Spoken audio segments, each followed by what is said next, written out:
Love and Obedience, the Mission Call of Thomas Russell. In the soft light of dawn, Thomas Russell cinched the saddle straps on a dappled gray packhorse, a beast he'd bartered for the family's milk cow. Thomas faced the towering Wasatch Mountains, which seemed to be holding back the light of a new morning.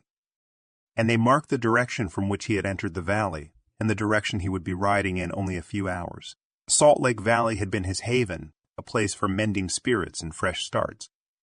Yet it was the thought of parting from Elizabeth that weighed heavy upon his soul. From the threshold of their humble shanty, Elizabeth's slender form was framed in the doorjamb. Even at a distance, she could discern the worry set upon Thomas's brow. "Thomas, is this not a holy charge? Have you not said as much, time and again?" Her voice was questioning, but her eyes revealing the faith within. She was 3 months with child, their first, a hope they had cherished in union. Thomas finished with the horse. He strode towards Elizabeth, his boots stirring the dust of the stubborn desert land that refused to yield to the plow. "But why now, Elizabeth? 'Tis but 9 months since we came here, and 8 since we wed. There is no small measure of work yet to do. This mission, 'tis ill time." She joined him, her hand finding his. Her touch always seemed to calm his restless soul. "Maybe it's not about the timing we choose, but the obedience we show." His eyes met hers as he sighed.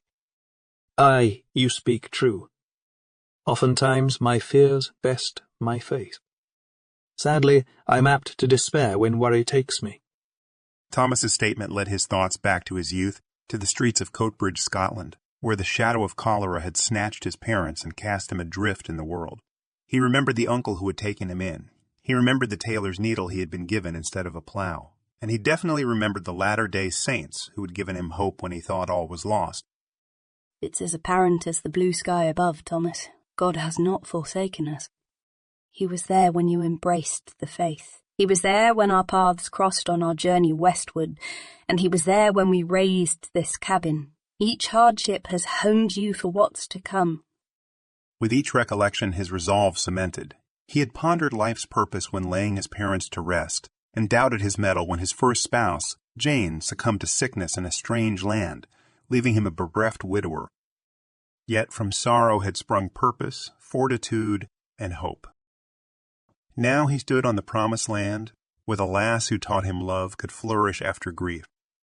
3 years may seem a vast sea of time, but my mother will bide here with me. Even you've seen how she treats me still as her little one. And you'll be engaged in your mission, sharing your witness, fortified by the trials you've weathered." Thomas turned and faced Elizabeth directly. "Elizabeth, yours is the name etched upon my soul, and soon it will be joined by the name of this sweet little one we've yet to meet. Your faith reminds me to heed the God who's never left us wanting." Elizabeth nodded, a tear tracing a path down her cheek. "I shall remain steadfast in prayer, keeping our hearth until your return." With a heart full of resolve, Thomas withdrew into the cabin, then emerged with his knapsack and the few belongings he had, including the scriptures he'd carried across the ocean. He spared one last look at the life he was departing. Elizabeth, steadfast and valiant, would be the light guiding him homeward.